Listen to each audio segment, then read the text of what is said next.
What can we learn about pancreatic cancer survival studying statistics of treated patients?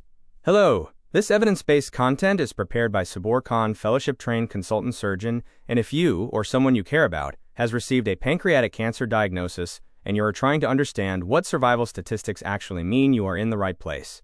I know when you hear numbers about pancreatic cancer, it's natural to feel scared. But today we're going to break down what these statistics mean for individual patients. By the end, you will understand how survival varies by stage, why modern therapy has changed outcomes, and how to have informed conversations with your oncology team. Let's quickly establish what survival statistics actually tell us. 5-year survival rates and median survival are population-level statistics describing what happened to large groups of patients in the past. They represent averages across thousands of patients with different tumor characteristics and treatments. They are useful for understanding general outcomes, but they cannot predict what will happen to any individual person. Tumor stage dramatically affects survival. Research from the National Cancer Institute SEER database shows that for surgically resected pancreatic cancer, median survival for stage 1A disease, tumors 2 centimeters or smaller, was 38 months. This dropped to 24 months for stage 1B, 18 months for stage 2A, 17 months for stage 2B, and 14 months for stage 3. But here's where it gets interesting. For stage 1A disease specifically, 5-year survival nearly doubled from 45% in 2004 to 84% in 2012. That's nearly a 40-point improvement attributed to better detection and treatment. If you are supporting someone through this diagnosis, timing matters enormously. For resectable disease, complete surgical removal combined with modern multi-agent chemotherapy has transformed outcomes. A landmark French trial showed patients receiving adjuvant FOLFIRINOX, that's a combination of 4 chemotherapy drugs, had median survival of 54.4 months, compared to 35 months with older gemcitabine therapy. The 5-year survival rate was 43.2% versus 31.4%. That's 19 months of additional median survival, more than a year and a half. For tumors in the pancreatic body or tail, contemporary series show median survival between 18 to 32 months, with 5-year survival ranging from 20 to 38%. Beyond tumor size, what pathologists find microscopically dramatically affects outcomes. 5-year survival after pancreatic head surgery is approximately 10% for node-positive disease, even with only one positive lymph node, while it's 30% for node-negative disease. That's a threefold difference. But here is something surprising. Long-term survival remains possible even with high-risk features.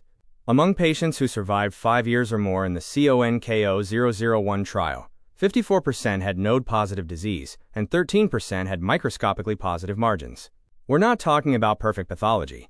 These patients achieved long-term survival despite concerning features. For tumors initially involving blood vessels, neoadjuvant therapy, treatment before surgery, has created new possibilities. In an analysis of 1835, patients with localized pancreatic cancer, treated with initial FOLFIRINOX 38%, underwent subsequent resection. For borderline resectable tumors, the margin-negative resection rate was 63%, median survival was 23.2 months, and 5-year survival was 18.4%.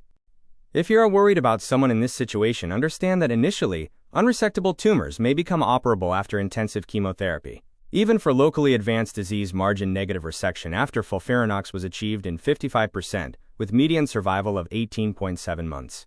This crucial concept provides genuine hope. Survival estimates improve the longer you survive. In an analysis of 1822, patients undergoing surgery at Johns Hopkins, the 2-year conditional survival at 3 years, meaning the chance of reaching 5 years for someone who's already survived 3 years, was 66% compared to the initial 5-year survival estimate of only 18%. Let me put that in context.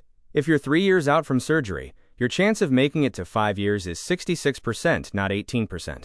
Analysis from the SEER database showed that the hazard of death peaked at year 3 after diagnosis declined until year 13, then remained below 3% per year. Deaths from pancreatic cancer occurred as late as 20 years after diagnosis, but became increasingly rare with each passing year. Beyond stage, tumor biology and treatment response determine individual outcomes. Prognostic factors include tumor differentiation, how abnormal cancer cells appear microscopically, lymphatic invasion, CA19-9 tumor marker levels, and even cigarette smoking. Research demonstrates that continuing to smoke after diagnosis significantly reduces survival. Molecular alterations matter enormously. Tumors with BRCA1, BRCA2, or PALB2 mutations often respond better to platinum-based chemotherapy. If you're supporting someone through this, ask about germline testing for hereditary mutations and somatic tumor testing. These increasingly guide personalized treatment. The 5-year survival data you read today reflects patients diagnosed 5 or more years ago with older therapies. At one academic center comparing 1991 to 2000 to 2001 to 2010, showed median survival improved from 16 to 27 months, and 5-year survival from 15 to 27%. The landscape continues evolving, with targeted therapies for specific molecular alterations, KRAS inhibitors, PARP inhibitors for BRCA mutations, immunotherapy for mismatch repair-deficient cancers. These don't yet show up in 5-year statistics but are changing outcomes now. Understand your specific staging. Request copies of your pathology report and imaging. Know your exact T-stage, N-stage, tumor size, margin status, and tumor grade. Ask whether molecular testing has been performed. Optimize your health. If you smoke, stop immediately. This improves treatment response and survival. Maintain adequate nutrition with pancreatic enzyme replacement if needed.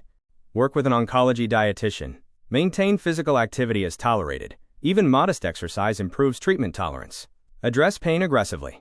Options include opioid medications, adjuvant drugs like gabapentin for neuropathic pain, and celiac plexus neurolysis. Don't accept inadequate pain control. Based on my specific tumor characteristics and molecular profile, what treatment sequence offers the best chance of long-term survival? Am I a candidate for neoadjuvant therapy? Which chemotherapy regimen fits my performance status?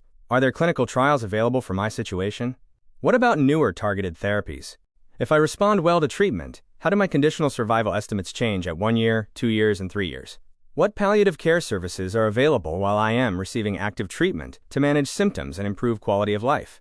Complex surgical cases, borderline resectable or locally advanced disease should be managed at high-volume pancreatic surgery centers performing over 20 resections annually. Perioperative mortality is significantly lower. Treatment complications, severe chemotherapy, toxicity, biliary obstruction, gastric outlet obstruction, or uncontrolled pain warrant urgent multidisciplinary evaluation. Disease progression. Rising CA 19-9 levels, new symptoms or imaging changes indicating progression require prompt discussion about changing treatment strategies or clinical trial enrollment. Survival varies based on stage tumor biology and treatment response, but modern therapies have substantially improved outcomes beyond historical statistics. Your next step: discuss your specific prognosis and treatment options with your oncology team, understanding that survival estimates improve as you respond to therapy. This information is for education. Always discuss your individual situation with your healthcare provider. I have outlined several reputable resources here which you may find valuable for further information on this topic. All links are available in the description below. Thank you for watching.